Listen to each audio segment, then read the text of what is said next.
Hello guys, tikman natin tong Chico. Chico na nakuha ko sa hacienda natin.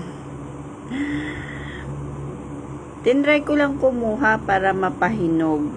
Ito, nakalimutan ko nga lang sa labas naka-plastic pa. Nang tinignan ko, uy, malambot siya. Try natin. Try natin siyang buksan. Ooh! Mukha naman siyang masarap. Try natin. Try natin siyang kainin.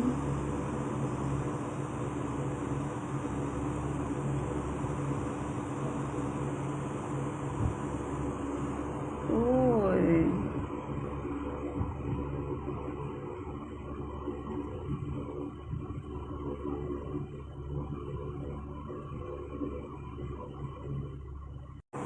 So, ayan, titikman na natin.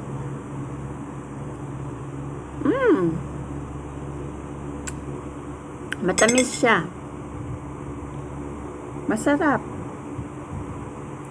Oh, pwede na palang kumuha doon. Now I know.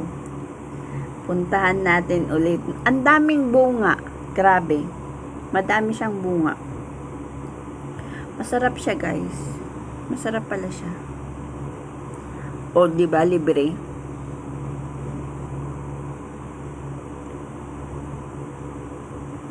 Matamis siya.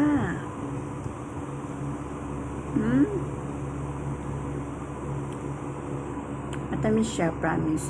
Ito hindi ko siya pinahinog. Basta nilagay ko lang dun sa labas. Pero naka-plastic siya. Nakalimutan ko kasi yung kutsilyo. Nagsara na ako ng kwarto ko. Masarap siya.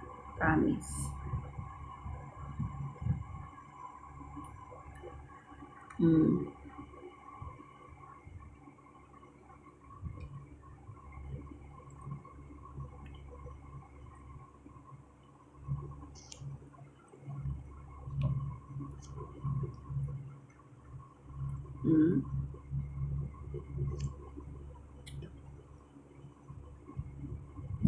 Masarap siya.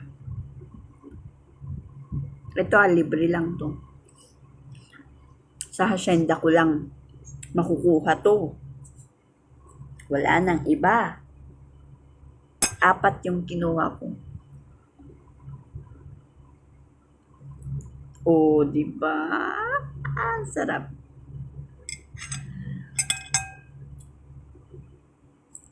Yung rambutan, inunahan kami ng mga naglilinis doon, kaya wala na akong nakuha. Meron kaso lang mataas. Ito, mas hinog to.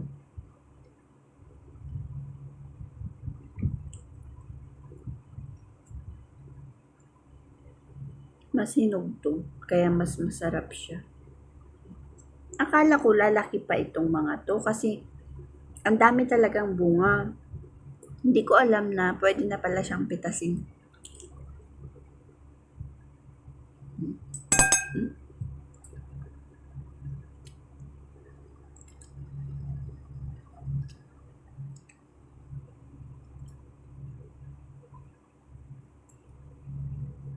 Sarap siya. Promise. Ito mahal to sa Pinas. Diba?